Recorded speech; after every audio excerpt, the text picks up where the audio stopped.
तो सबसे पहले first of all good evening सबको। और आज का जो मुद्दा मैं लेकर के आया हूँ बीटीएससी जेई और आप लोग का रिजर्वेशन क्या है, क्या होना चाहिए सरकारी कॉलेज का, तो उस पे मैं आज बात करूंगा। हाँ बोलिए।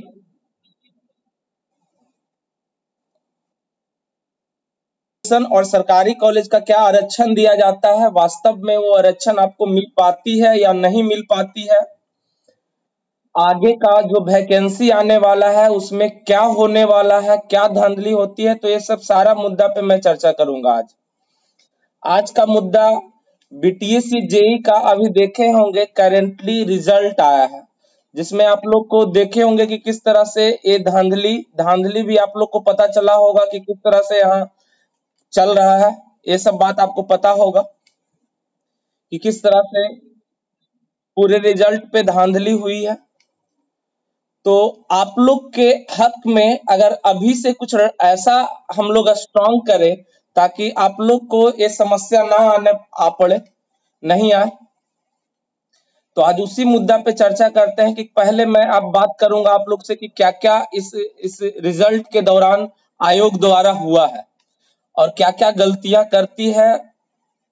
उसके बाद फिर मैं बात करूंगा कि ये फिर कैसे इसमें आप लोग का एंट्री कैसे ले सकते हैं, तो ये सब चीज पे हम चर्चा करेंगे। तो बीटीएससी का जो रिजल्ट आया है बाबू, जिसमें हॉरिजॉन्टल रिजर्वेशन की बात कही गई थी, 40% गवर्नमेंट कॉलेज को और 60% ओपन कॉलेज को दिया जा गया है। लेकिन ऐसा वास्तव में बिहार में फॉलो होता है या नहीं, इस पे देख लेते हैं।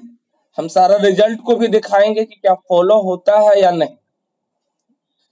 तो एक्चुअली क्या है कि यहाँ बिहार में आप सरकारी से पढ़ रहे हो और कोई प्राइवेट से पैसा जितना बिकता है उतना डिग्री खरीद लेता है, उतना मार्क्स ले आता है और उसका नौकरी बिहार में फिक्स कर लेता है।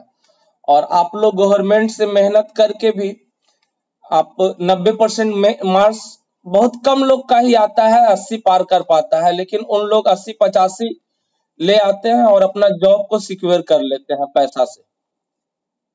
और बिहार में ये मार्क्स आधारित जो चल रहा है धंधा, इसमें आपका मार्क्स बहुत इंपॉर्टेंट होता है। और 40% अगर आपको रिजर्वेशन दी गई है तो उस 40% क्या वास्तव में आपको मिल रही है या नहीं, तो इस पे हम चर्चा करते हैं कि आपको 40% वास्तव में मिलती है या नहीं। तो सबसे पहले हम बात करेंगे WBC, women of backward classes.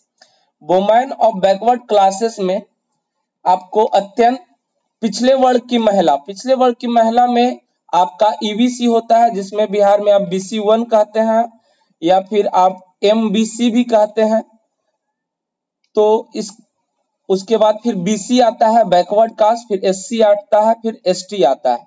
ये जो महिला वर्ग के लिए है WBC। तो रिजर्वेशन में क्या होता है हॉरिजॉन्टल रिजर्वेशन में कि उस वर्ग के अगर महिला कैंडिडेट ना हो तो उसमें उस वर्ग के पुरुष को ए रिजर्वेशन दिया जाता है। जिस वर्ग का रिजर्व सीट है, जिस वर्ग से WBC का जिस वर्ग से रिजर्व सीट है, उस वर्ग से में अगर महिला कैंडिडेट पूरा नहीं होते हैं तो उस वर्ग के पुरुष को उस सीट दिया जाता है। लेकिन वास्तव में ऐसा बिहार में हो रहा है कि नहीं, ऐसा वास्तव में नहीं हो रहा है बिहार में। हम आपको सारा प्रूफ भी दिखाएंगे कि ऐसा नहीं हो रहा है। BC का सीट SC में दिया गया है क्या, हम सारा प्रूफ आप लोग को चर्चा करेंगे। बस आप लोग के सामने आज हम यही चर्चा करने आया है कि बीटीएससी में क्या क्या धंधा चल रहा है। कोई डिग्री खरीद करके नौकरी ले रहा है और कोई मेहनत करके सरकारी कॉलेज से जब हमको 40% आरक्षण मिला है तो वास्तव में हमको आरक्षण मिलना चाहिए या नहीं, आप लोग का क्या राय है, मिलना चाहिए या नहीं, और वो मिल रहा है हम लोग को वास्तव में। आप रिजल्ट से पता कर सकते हैं कि उस रिजल्ट से आपको लग रहा है कि 40% आरक्षण आपको मिला है।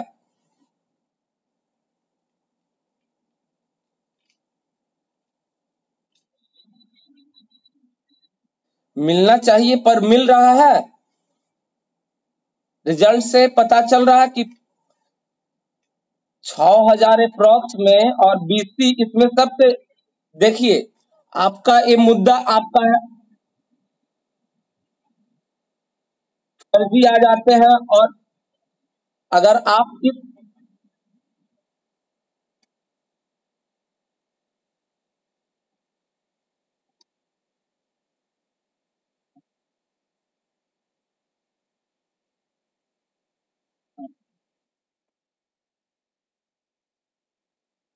हाँ, हाँ। जो अभी ज्वाइन किए हैं उसको पूरा अगर सब्जेक्ट के नाम पूछा जाए तो वो अपना पूरा सब्जेक्ट, क्योंकि वो पढ़ के नहीं लिए हैं, वो पैसा से डिग्री खरीदे हैं और बिहार में जॉब कर रहे हैं।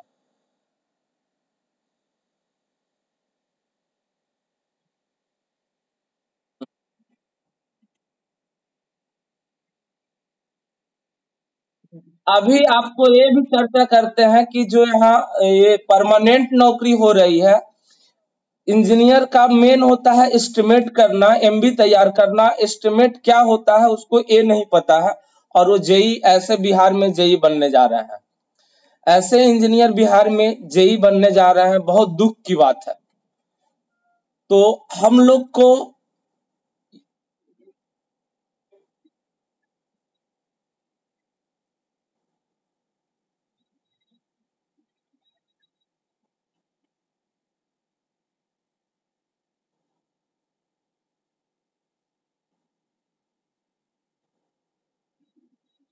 आप सोच सकते हैं कि 4600 पे ग्रेड के यहाँ सरकार नौकरी आपको दे रही है, और उस नौकरी 4600 पे ग्रेड एक वीडियो रैंक का नौकरी होता है, जॉब होता है। एक वीडियो को भी 4600 पे ग्रेड पे ज्वाइन करते हैं, और यहाँ 4600 पे ग्रेड पे आपको परमानेंट बहाल कर रही है। और किस तरह का इंजीनियर को बहाल कर रही है, जो नंबर से, पैसा से आप सिर्फ डिग्री खरीद लिए हैं, जिसको ये नहीं पता है कि इस डिपार्टमेंट क्या होता है, इस डिपार्टमेंट में क्या वर्क होता है, वो भी नहीं पता होगा। हाँ, ज्वाइनिंग होने के बाद सीख लेंगे।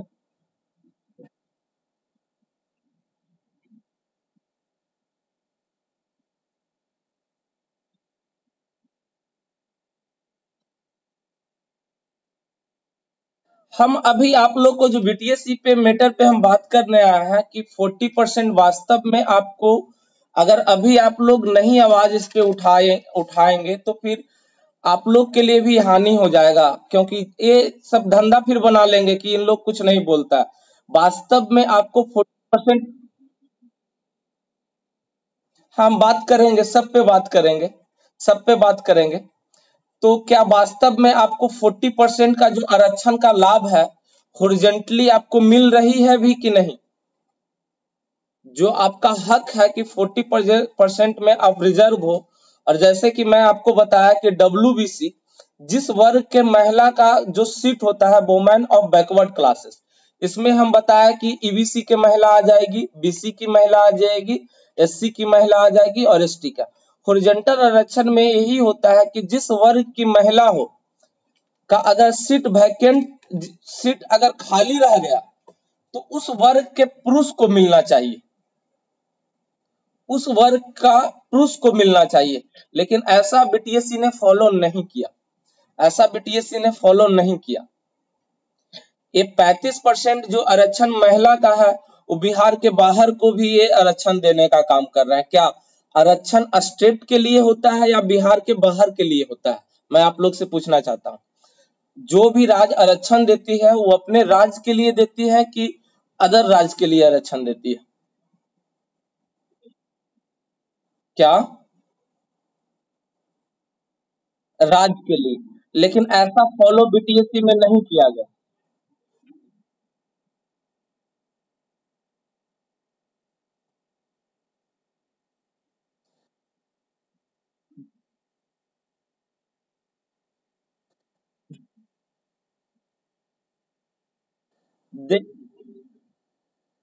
जनरल में कर, लेकिन यहाँ पे क्या हुआ है कि 35% में।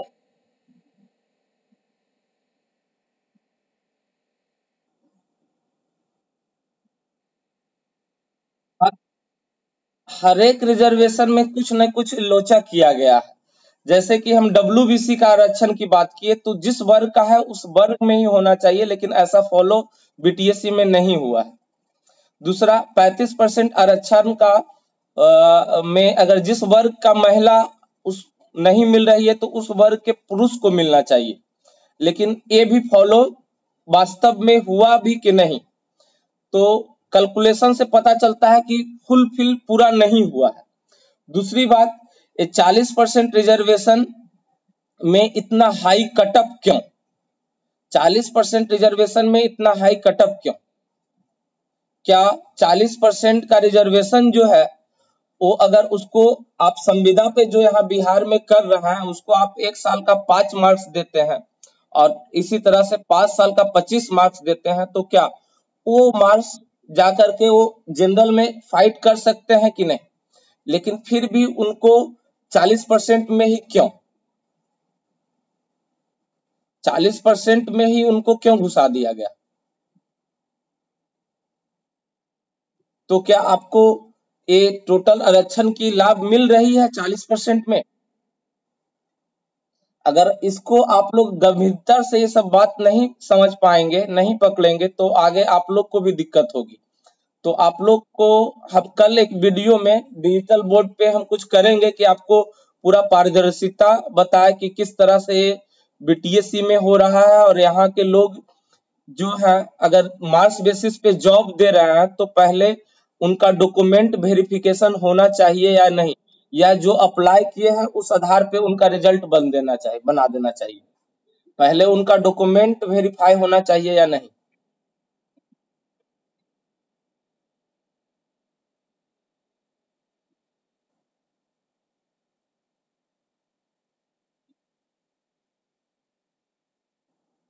उस पे ऑफ कोर्स, लेकिन विभाग कहती है कि हम पहले ज्वाइनिंग कराएंगे उसके बाद हम फिजिकल वेरिफिकेशन करवाएंगे।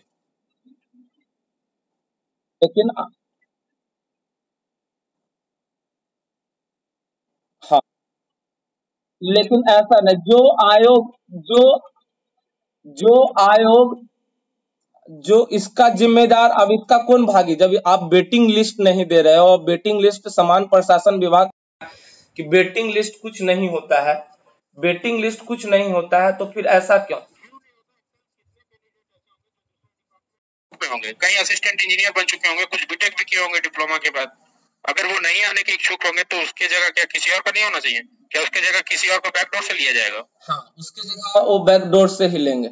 वेटिंग जब बना ही नहीं रहे हैं तो फिर आपका रिजल्ट जो फाइनल मेरिट दे दिए, इसके लिए हम लोग को एक करना होगा कि बिना डिपार्टमेंट का रिजल्ट घोषित करें और उसके बाद वेटिंग लिस्ट दीजिए, जो ज्वाइन करेंगे उनका ज्वाइनिंग हो, और जो छोड़ेंगे बाद में अगर कभी फ्यूचर में भी छोड़ते हैं तो वेटिंग लिस्ट वाला को ज्वाइन करवाया जाए।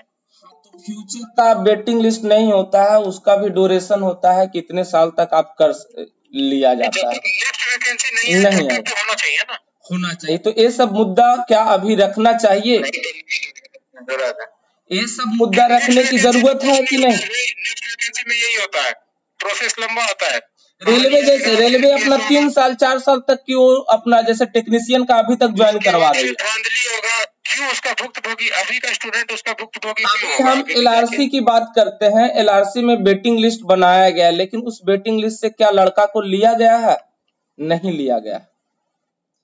और इसमें किसका रिजल्ट बाद में वो फर्जी घोषित कर रहा है। यही काम BTSC, आप परमानेंट जॉब दे रहे हो, आप वेटिंग नहीं बना रहे हो, उसके बाद आप बाद में कहते हो कि फिजिकल वेरिफिकेशन करके हम उसको छाटेंगे या ना छाटेंगे, वो मेरा मुद्दा है। तो क्या यह सरकार से किसी के घर की संपत्ति थोड़ी है कि ये मेरा मुद्दा है?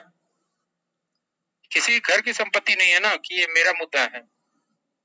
यहाँ पे जितने लोग हैं किसी न किसी तरीके से टैक्स दे रहे हैं। ये जो मार्क्स है, जो नौकरी मार्क्स बेसिस पे है, ये पारदर्शिता होना चाहिए या नहीं होना चाहिए? सरकार से ये हम लोग मांग रख सकते हैं कि नहीं? आप एक आदमी को आप क्या कह रहे हैं कि एक आदमी को आप 2020 तक का एक्सपीरियंस लगा करके उसको आप एलिजिबल बना रहे हैं, तो आप फिर करंट बच्चे को क्यों नहीं कर रहे हैं? जब आप 19 को तो लिए तो फिर आप 20 को भी लीजिए। आपका मकसद क्या है? सरकार का आखिर मकसद क्या होता है कि आप तो सबको एलिजिबल करा दिए, हम लोग ये बोले कि इससे कोई मुद्दा नहीं, इतना सीट है कि जो जिनका नंबर अच्छा है वो लगभग का हो जाना चाहिए, लेकिन ऐसा नहीं है। अभी बीटीएससी में अप्रॉक्स हम लोग 2000 स्टूडेंट को मार्क किए हैं कि वो 2000 स्टूडेंट फर्जी हैं। बिल्कुल फर्जी है, और एलआरसी में भी अभी बहुत सारे फर्जी हैं, अभी भी फर्जी है, अभी भी फर्जी है। हम लेकिन बता रहे हैं एक शिविर में मैक्सिमम 60% लोग फर्जी हैं, जिनसे अगर ब्रांच और इससे इफेक्ट क्या होता है और पूछ दिया जाए, किसी टॉपिक का नाम ले लिया नहीं जाए, बता पाते, टॉपिक किस सब्जेक्ट का है नहीं बता वो पाते, नहीं बता पाते हैं। ठीक है, अगर उनसे थोड़ा सा डेप्थ में पूछ दीजिए, सर्वे का ही पूछ दीजिए, सेक्शन 1 नहीं, वो जब फर्जी पढ़े ही नहीं है तो क्या बताएंगे आपको? कुछ नहीं जानते, यहाँ तक कि सिंपल सीमेंट का टेस्ट तक नहीं बता पाएंगे, वो सिर्फ डिग्री कहीं से खरीद लिए हैं। यहाँ तक कि पेमेंट के बारे में पूछ दीजिए तो वो समझते हैं पेमेंट के बारे में। तो ऐसे लोग बिहार में क्या बहाल हो रहे हैं, और 4600 पे ग्रेड सोचिए कि एक वीडियो रैंक का जॉब है। क्या या सरकार को इसके प्रति हम लोग को जवाबदेही है कि नहीं, कि सरकार को सिस्टम समझाने की जरूरत है कि नहीं? या तो वो फर्जी को हटाएगी, या तो फिर हमें प्रेशराइज कर रही कि आप भी 2 लाख रुपए में डिग्री खरीद के लाइए और नौकरी पाइए। यहाँ तो यही चल रहा है। तो फिर इसे अपने नोटिफिकेशन में लिखना चाहिए कि आप 15-20 लाख रुपए दीजिए और नौकरी पाइए, या तो फिर 1-2 लाख की डिग्री लाइए और नौकरी पाइए। इसे अपनी नोटिफिकेशन में क्लियर लिखना चाहिए। यही चीज चल रहा है बिहार में, यही चीज चल रहा है कि आप डिग्री खरीद के लाए, और जब हमको 40% रिजर्वेशन दी है तो उस 40% में भी हम लोग रिजर्व क्यों नहीं? हम लोग का सीट जो है जनरल में हम लोग फाइट कर सकते हैं कि नहीं? फिर हम लोग जनरल में क्यों नहीं फाइट कर पा रहा है? क्योंकि हम लोग का मार्क्स उतना अच्छा नहीं उठ पाता है, और वो मार्क्स अच्छा लेके आते हैं और जनरल में पूरा का पूरा सीट भर लेते हैं। जनरल में पूरा का पूरा सीट वही लोग भर लेते हैं, प्राइवेट कॉलेज वाले सारे लोग पूरा जनरल सीट, और वो वास्तव में ओरिजिनल पढ़ के भी नहीं आए। जबकि एक विभाग साफ घोषित कर दी है कि ये फर्जी है, उसके बाद दूसरे विभाग उसको लेती है, तीसरे विभाग फिर उसको लेती है, और वो अगर सरकार की तरफ से अगर कड़ा प्रोसेस अपनाया जाए तो उसका हिम्मत होगा कि दूसरे जगह हम फर्जी होकर के अप्लाई करें। आखिर सरकार के तरफ से कड़ा कदम नहीं उठाने के हम ही लोग बुड़बक हैं, हम लोग सरकार के खिलाफ बोलते नहीं है, या फिर हम लोग फिर फ्रीडम यहाँ क्या है, स्वतंत्रता का अधिकार है, एक दूसरे से यूनाइट नहीं है। ठीक है, एक दूसरे से सब एक दूसरे का बस पीआईडी में जो फर्जी कैंडिडेट है उन्हें एमबी बनाने नहीं आता है, वो अपने ग्रुप में मांगते हैं। उन्हें सीधे बोलना चाहिए आप फर्जी कैंडिडेट है कि आपको एमबी बनाने नहीं आता है। अगर वो हेल्प नहीं करेंगे तो लड़का खुद सोचेगा कि हम इस जॉब में तो आ जाएंगे, लेकिन हम काम कैसे करेंगे। जो रियल पर्सन है वो उसका हेल्प नहीं करेगा, वो खुद अपने बेबस होकर उसे छोड़ना पड़ जाएगा नौकरी। लेकिन इसमें जो लीगल स्टूडेंट होते हैं वही उनकी हेल्प करते हैं। एलआरसी में भी यही है, जो लीगल स्टूडेंट है वही फर्जी की हेल्प कर रहे हैं। अगर उन्हें कुछ समझ में नहीं आता है तो उन्हें बता देते हैं, उन्हें अब देखिए साफ काम कर रहे हैं तो कल तो ये इस पे डिपार्टमेंट को कड़ा से बरतना चाहिए ना, कि आखिर हम बहाल किए हैं, इसमें जो गवर्नमेंट कॉलेज वाले हैं विद्यार्थी, जो मेरा अपना स्टूडेंट है या जो प्राइवेट से एक्चुअल पढ़ के आए हैं, उनका जॉब सिक्योर नहीं हो पा रहा, लेकिन अपना फर्जी जॉब सिक्योर कर रहा है। वो यहाँ घुस जाते हैं और आपका सीट को खा जाते हैं। फिर सरकार क्या वो जो सीट वैकेंट है उस सीट पे दूसरे को बाहर रिक्रूट कर रही है कि नहीं? नहीं कर रही है। तो इसमें हानि किसको है? जो बेचारा पढ़ रहा है और एक नंबर बेसिस दिमाग में सेट हो गया, आपको केस हो रहा है, लड़ाई हो रहा है, ये विभाग आपको पढ़ने में मन नहीं लगेगा कि आपको पढ़ना है कि नंबर बेसिस पे नौकरी लेना है। आपके अंदर एबिलिटी भी है कि हम एक अच्छा जॉब ले सकते हैं, लेकिन फिर भी एक मेंटलिटी बैठ जाता है कि मुझे बिहार में ही नौकरी लग जाएगी। इस कारण हमारी पढ़ाई भी कमजोर होती है, और वो जो फर्जी है वो ज्वाइन कर लेते हैं और आपका हक मरा जाता है। क्या यह सही है? इसके विरुद्ध हम लोग को आवाज उठाना चाहिए। अगर आवाज उठाना चाहिए तो अपना यूनिटी तो एक होना चाहिए ना, कि हम सबको इसके विरुद्ध सबको मिलके आवाज उठाना पड़ेगा। ये नहीं कि हम जूनियर हैं, हम सीनियर हैं तो हम उठाएंगे, हम क्यों उठाएं। यही कारण आज 19 और 20 करने के कारण 19 का बच्चा है तो बीटीएससी में नहीं अप्लाई करेंगे, 15 के बच्चा है, 16 का बच्चा है, 17 के है तो वो अप्लाई करेंगे, 18 तक के 19 का नहीं। जब वो एलिजिबल, यही आपस में लड़ करके हम लोग कमजोर हो गए हैं, जबकि इतना सारा वैकेंट थी सीट कि सब लोग को जॉब हो सकता था। ये फर्जी के कारण सरकार कुछ स्ट्रिक्ट रूल नहीं बनाएगा फर्जी कैंडिडेट के लिए जब तक उसके घर का तो इसमें देखिए सरकार तो अपना रूल बना दी, सरकार तो अपना रूल बना दी। अब इसमें जागृत इम्प्लीमेंट करने लगेगी, जब उस पे कड़ा से कड़ा जब एक्शन लेगा तब स्टूडेंट डरेगा। एक नॉर्मल जो कैंडिडेट होता है, जो सही में स्टूडेंट किया होता है डिप्लोमा, वो बिना टिकट के तो ट्रेन में चढ़ने से डरता है। तो अभी देखिए अगर वो फर्जी डिग्री से कैसे आ जाएगा? जब सरकार उसे ढिलाई छोड़ रही है तभी हो आ रहा है। तब हो रहा है। सरकार का ये साफ मंशा है, सरकार का ये साफ मंशा है कि हम सेटिंग से लेंगे। सीधे नोटिफिकेशन में लिखना चाहिए ना, सर्टिफिकेट भेजता है, ये लोग सर्टिफिकेट लेके लगा देता है। तो सरकारी विभाग में, पंचायती राज में, सुनिए अभी आपको हम डाटा, अभी तो मेरे पास, हम आपको सारा डाटा भी दे सकते हैं। जो विद्यार्थी पंचायती राज में छठे हैं वो विद्यार्थी फिर आकर के एलआरसी में अप्लाई कर रहा है, वही विद्यार्थी फिर आकर के फर्जी पंचायती राज में फर्जी पाए गए हैं वो अभी भी फर्जी काम नहीं कर रहे हैं। फर्जी स्टूडेंट पाए गए हैं। सत्यभामा यूनिवर्सिटी का एक लड़का आया हुआ है, वो टीआरडी रोहतास में काम कर रहा है। नहीं है, वो सबको पता है कि क्या है, लेकिन उसमें हक रोहतास में जब निकला था 1.5 साल का टाइम लिया गया वेरिफिकेशन का, और वहां से जब यूनिवर्सिटी से आ गया कि ये फर्जी कैंडिडेट है, फिर 1 सप्ताह में फिर कैसे उसका वेरिफिकेशन हो जाता है। वैसे कितने स्टूडेंट हैं रोहतास में और हर एक डिस्ट्रिक्ट में है। ये सिंपल बात है कि फर्जी लोग आते हैं और उसके कारण आप लोग का रिजल्ट प्रभावित होता है। तो क्या सही है? इसके कारण रिजल्ट किसका, जो एक्चुअल बेचारा मेहनत कर रहा है, मेहनत से नंबर लाया, रिजल्ट किसका प्रभावित हो रहा? जॉब तो सबको लगने का हक है, क्या फर्जी का लगने का हक है कि सिर्फ फर्जी ही जॉब लेंगे और जो मेहनत कर रहे हैं वो बेचारा बाहर रहेंगे? उनके लिए कोई नहीं कड़ा एक्शन सरकार की तरफ से होना चाहिए। इसके लिए हम लोग जागृत नहीं है, हम लोग जागृत नहीं है, यही कारण है सरकार का भी इस पे कड़ा कोई एक्शन नहीं ले रही है। अगर हम लोग एक बार अच्छे से आवाज उठा दे, क्या बात है कि वो डिपार्टमेंट उस पे जागृत नहीं हो। आखिर बीटीएससी का मन बढ़ गया तब तो फर्जी को भी खुद साबित कर रहा कि ये फर्जी है, उसके बाद भी उसको ले रहा, उसके बाद कहता है कि नहीं हम इसको छाटेंगे बाद में, और लेकिन हम वेटिंग लिस्ट नहीं देंगे, उसके जगह पे हम दूसरा को नहीं रिक्रूट करेंगे। क्या यह सही है? तो खाली तुम फर्जी को ले लो ना, इसमें तो मैक्सिमम फर्जी गया। 2006 से क्या फायदा होगा? क्या फायदा होगा? छाटने से क्या फायदा होगा? और हम क्या फिर कल जब आप वेटिंग लिस्ट नहीं दीजिएगा तो क्या हम देखने भी आएंगे उसको कि आप छाटे कि नहीं छाटे उसको? कोई नहीं देखने आएगा, कुछ मतलब नहीं, कोई मतलब नहीं है। फिर क्या यह प्रोसेस? अगर देखिए अभी आवाज आप लोग नहीं इस मुद्दा पे उठाते हैं तो ये मुद्दा इसी तरह से हर एक, आप एक विभाग का बात करते हैं।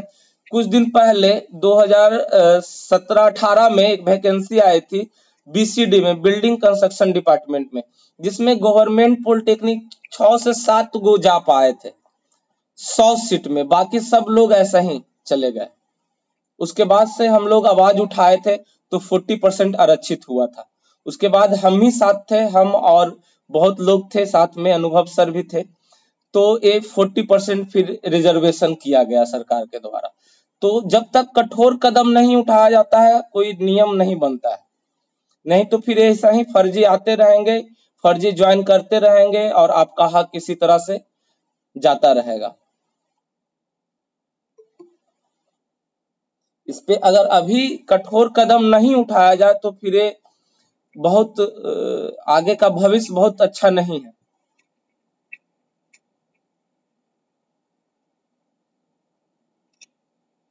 क्योंकि जो नियम बन गया है कि अब मार्क्स बेसिस पे ही होगा, समान प्रशासन विभाग का भी ये नियम है, तो वो मार्क्स बेसिस पे ही लेगी। कभी पहले तो हम लोग को सोचना चाहिए कि सरकार को एग्जाम कराना चाहिए और फेयर एग्जाम कराना चाहिए। हम बता रहे हैं अगर एग्जाम भी होगा तो फर्जीवाड़ा होगा। वो अक्सर हम लोग खुद BSPCL में आई थी 450। अगर जब बिहार सरकार असिस्टेंट इंजीनियर की बहाली कुछ नहीं तो गेट एग्जाम पे ले सकता है, टीचर की बहाली सीटेट पे ले सकता है, इंजीनियर की बहाली जो एंट्रेंस एग्जाम हो रहा है जेईई मेंस पे ले सकता है, तो क्यों नहीं एसएससी जेईई पे ले सकता है सरकार, जिसमें कोई धांधली अभी तक नहीं पकड़ा गया। एसएससी नहीं पकड़ा गया। इसलिए हम ये भी कहना चाहेंगे अगर पूरे ऑल इंडिया में एसएससी जेईई में 1000 सीट निकलता है तो कट ऑफ जाता है प्री में 110 115, जिसके बाद भी स्टूडेंट कहीं नहीं ले पाता है जॉब, नहीं ले पाता। ठीक है, क्योंकि मेंस में कहीं ना कहीं छट जाता है वो, क्योंकि वो सब्जेक्टिव में इतना स्ट्रांग नहीं होता। अगर यही बिहार में 6000 वैकेंसी है, 6500, तो लड़के अगर 60-70 भी मार्क्स लेके आएंगे, थोड़ा बहुत अगर गुस्सापुर में पढ़ लेते हैं, देखिए 23 तो कुछ सीट आया था, सिलेक्शन हो जाएगा 23। हाँ अच्छे अभी जो पढ़ रहे हैं बच्चे अच्छे डिपार्टमेंट में। एसएससी जेईई के प्री पे अगर वो एग्जाम लेने लगा, अगर बिहार सरकार लेने लगा, तो CPWD लड़का का नहीं एम होगा, बिहार के लड़कों का सिर्फ और सिर्फ RCD यही होगा। आपको हम एक वैकेंसी की बात करते हैं, CPWD में 4200 ग्रेड पे का जॉब वो छोड़ के, और एक 4600 ग्रेड पे का एक वैकेंसी की बात करते हैं। बिहार में BSSC सुनिए आपको कुछ यही BPSC की बात करते हैं। इसके पहले 2013 में वैकेंसी आई थी BSSC के द्वारा। पहले BTSC डिपार्टमेंट नहीं बनी थी, पहले BSSC ही कंडक्ट कराती थी। 2300 कुछ सीट था सिविल का, जिसमें हम बात करते हैं आपको 500 सीट था जो बैकलॉग रह गया, यानी मिनिमम क्वालिफाई 30% भी नहीं पास कर पाए थे। अब सोचिए अगर पढ़ने वाले विद्यार्थी सबका उसमें जब अभी अगर 6000 आई थी तो सबका पढ़ने वाला का होता कि नहीं। उसमें मिनिमम क्वालिफिकेशन, मिनिमम जो कटअप मिनिमम क्वालिफाई होता है, क्वालिफाइंग मार्क्स 30% वो नहीं आ पाया था लोग का। कहना चाहेंगे अगर एसएससी जेईई के थ्रू अगर प्री के एग्जाम के बेसिस पे अगर लेने लगा BTSC ना, जो 60 65 70 मार्क्स भी लाएगा उसको अच्छा डिपार्टमेंट मिल जाएगा, 4600 ग्रेड पे की नौकरी मिलेगी, उसमें लीगल स्टूडेंट आएंगे। अगर जो सही में लड़का अभी आप लोग को आवाज 2 महीना गोताखोर में पढ़ के ला सकता है 60-70 मार्क्स, लेकिन अगर हमको आज मेडिकल का कोई ऑब्जेक्टिव बुक दिया जाए तो वो हमको कुछ नहीं समझ में आएगा। वही हाल रहेगा जो फर्जी कैंडिडेट होंगे, उन्हें कुछ समझ में नहीं आएगा अगर उनका एग्जाम होने लगा तो, और सारे फर्जी कैंडिडेट छट जाएंगे।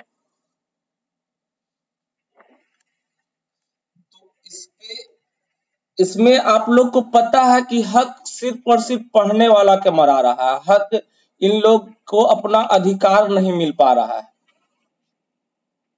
क्योंकि फर्जी करके वो 90% 85% मार्क्स ले आते हैं, और हम लोग जो पढ़ने वाला विद्यार्थी है वो जनरल कटअप में पार ही नहीं कर पाते हैं। वो जनरल कटअप में जा ही नहीं पाते हैं। तो क्या सिर्फ 40% रिजर्वेशन जो है उसी में सिपट के रह जाने से क्या आपका जॉब सिक्योर हो पाएगा? कंपटीशन कर देना फिर कहां से हो पाएगा? इसका मतलब तो हम 10 में से 6 सीट खुद ही सरकार को बोल रहे हैं कि ये मेरे लायक नहीं है। नहीं, अगर जब हमको उसका बेनिफिट नहीं मिलेगा 50% का, इसका मतलब तो यही हुआ कि हम सरकार को बोल दिए कि हमको 10 में से सिर्फ 4 ही सीट चाहिए। देखिए हम लोग जो आवाज उठाए थे BCD में, उसके बाद ये 40% का ये मैटर उठा था सरकार में। BCD के वैकेंसी के बाद जो हम लोग जोर शोर से आवाज उठाए थे, उसके बाद ये 40% का मैटर उठा था। अगर आप लोग अभी बैठे हैं तो बाद में ये अपॉर्चुनिटी आप लोग खो दीजिएगा। जो घटना अभी हो पा रही है कि बिहार में 6000 सीट आती है, 6000 सीट आती है, जिसमें कटअप रहता है। आपको कटअप की बात करते हैं, बिहार पॉलिटेक्निक BC वाले के कटअप गया है 77 पॉइंट समथिंग। सोचिए कि 6000 सीट में 77% आपका कटअप जा रहा है BC का, EBC का 75 पॉइंट समथिंग। अब बात करिए इस पे कि क्या सबका जॉब इसमें हो पाएगा कि हो पाएगा? ये तो बहुत ज्यादा सीट था तब इतना कटअप गया, अगर बहुत कम सीट आएगा तब कितना कटअप जाएगा? गवर्नमेंट ये बता सकते हैं, आप ये बता सकते हैं कि जितने जो पुराने एम्प्लॉय है जिनको 5 पॉइंट दिया जा रहा है ईयरली, क्या उनमें सभी लीगल कैंडिडेट हैं? नहीं, क्या उनमें यूजीसी के नहीं है? उनमें भी है उनका यूजीसी क्या का, अभी तक हुआ है? उसमें भी उनमें भी कितने फर्जी यूजीसी होंगे? का है। उसमें भी है। उनको भी मनरेगा में भी जो जॉब कर रहे थे वही डिग्री खरीद करके आए थे, उसमें तो कोई चीज, जिस तरह पीआरडी में घुसे हैं तो उस टाइम पे घुसे होंगे, उस समय भी घुसे हैं। उन्हें भी हटाना और चाहिए। ये समय तो एकदम फिक्स हो गया कि अब हमको बिहार में डिग्री खरीदना है। ये सरकार मजबूर कर रही है, हम लोग मजबूर कर रही कि आप सरकारी से मत पढ़ो, आपको सरकारी से पढ़ने से जॉब नहीं मिलने वाला, सरकारी से पढ़ करके आपको जॉब मिलने वाला नहीं है, आप पैसा बिगो डिग्री खरीदो, आप जॉब ले जाओ। फिर सरकार सारे कॉलेज को सरकारी को प्राइवेट घोषित कर दे और फिर उसमें वही करे, कंपटीशन ले और 2 लाख रुपया ले और प्राइवेट कॉलेज का दे दे सर्टिफिकेट। फिर क्या फायदा है सरकारी कॉलेज करने का? सरकार मजबूर कर रही है कि अपने कॉलेज से नहीं करके फिर यूजीसी से जाके करेगा। यही हो रहा है आपके बिहार में, जो आपको कोशिश किए कि जोड़ करके बताए। और भी हम बात पे चर्चा करेंगे, यूट्यूब पे आपको पूरा आपको दिखाएंगे भी कि क्या हो रहा है, क्या चल रहा है। एलआरसी सब के बारे में सर बोलिए सर। हम बात करेंगे, न्यू वैकेंसी की भी बात करेंगे। आप इस मुद्दा पे अभी विशेष करके नहीं ध्यान दीजिएगा तो आप समझ जाइए कि जब 6000 सीट है तब आपका 5885 सीट है, तब आपका कटअप कहाँ जा रहा है? ये नहीं मानना चाहिए कि बीटीएससी में नहीं होगा, अभी हार नहीं मानना चाहिए हम लोग को।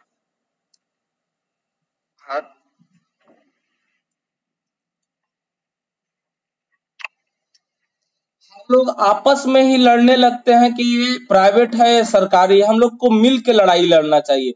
यहाँ प्राइवेट और सरकारी की बात नहीं है, यहाँ हक की बात है। यहाँ प्राइवेट और सरकारी की बात नहीं होनी चाहिए, यहाँ हक की बात होनी चाहिए। क्या एक्चुअल लड़का को हक मिल पाता है? जो जुनूनी लड़का है, जो पढ़ करके मार्क्स लाया है, उनको अपना हक मिल पा रहा है यहाँ कि नहीं?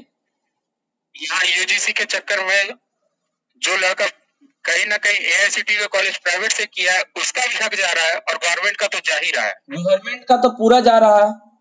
आप देख सकते हैं कि जो अभी जनरल का कटअप जो 60% का कटअप और गवर्नमेंट बिहार 40% का कटअप में आप अंतर देखिए कितना का हो रहा है। अंतर यही कारण से हो रहा है कि जो बिहार गवर्नमेंट के पास आउट चाहे उसको एक्सपीरियंस दिया जाए, चाहे वो 60% में पास कर ही नहीं पा रहा है, वो भी 40% में अटक के रह जाते हैं, क्योंकि उनका नंबर 90% कहाँ से आता है? 90% किसका मार्क्स आता था? आप ही के कॉलेज में अगर 60 विद्यार्थी हैं तो 90% कितने विद्यार्थी को आता है मार्क्स? 85% कितने विद्यार्थी को मार्क्स आता है? लेकिन यूजीसी से जो डिग्री खरीदते हैं, पैसा लगाते हैं, उनका मार्क्स आता है 85%, 90%, 92%, 99% आता है। सरकार को ऐसे 90% लाने वालों को पॉलिटेक्निक कॉलेज में भर्ती कर देना चाहिए कि आप 90% है, आप एक्स्ट्रा ब्रिलियंट है, आप जाइए पॉलिटेक्निक कॉलेज में पढ़ाइए। हमारे बिहार सरकार में ऐसे स्टूडेंट आ ही नहीं पा रहे हैं जिनका 90% आ रहा है। आप बहुत टैलेंटेड है, आप जाइए बिहार पॉलिटेक्निक में पढ़ाइए और 90% आप जैसे लाए वैसे स्टूडेंट को पढ़ा के लाइए। क्या हमारे बिहार में जो आप टीचर का रिक्रूटमेंट किए हैं वो भी फर्जी कर दिए हैं क्या, जो हमको इतना मार्क्स नहीं आ पाता है? देखना पड़ेगा, सभी को देखना पड़ेगा। जो पहले से कैंडिडेट काम कर रहे हैं उन्हें सिर्फ 25 पॉइंट दे करके और उन्हें परमानेंट करना ये नहीं सोचना चाहिए। अगर उसमें भी कोई यूजीसी का है तो उनको भी हटाना चाहिए, बिल्कुल हटाना चाहिए। और ये हम लोग अगर आवाज अभी नहीं उठाते हैं तो ये आवाज बुलंद नहीं होगी। वो जो पहले से पुराने एम्प्लॉय है उसमें भी 40-60 होना चाहिए कि जो बिहार सरकार से किए हैं। उसमें भी आप मनरेगा की बात करिए ना, मनरेगा में मैक्सिमम लोग वही लोग गए थे उस समय भी पर्चा मनरेगा लग में, पीआरडी में, सभी जगह वही लोग गए हैं। सभी लोग वही लोग गए हैं और वो और फिर लोग वही इत्मीनान से जाकर के जॉब कर 5 रहा साल है। जब हो जाएगा तो फिर वही क्लेम करेंगे कि हमको पहले परमानेंट जॉब चाहिए। कल आएगा कहीं और परमानेंट जॉब का वैकेंसी, फिर वही लोग क्लेम करेंगे जो पीआरडी में, एलआरसी में, वही क्लेम करेंगे जो फर्जी है कि हमको पहले परमानेंट किया जाए, हमें पॉइंट दिया जाए।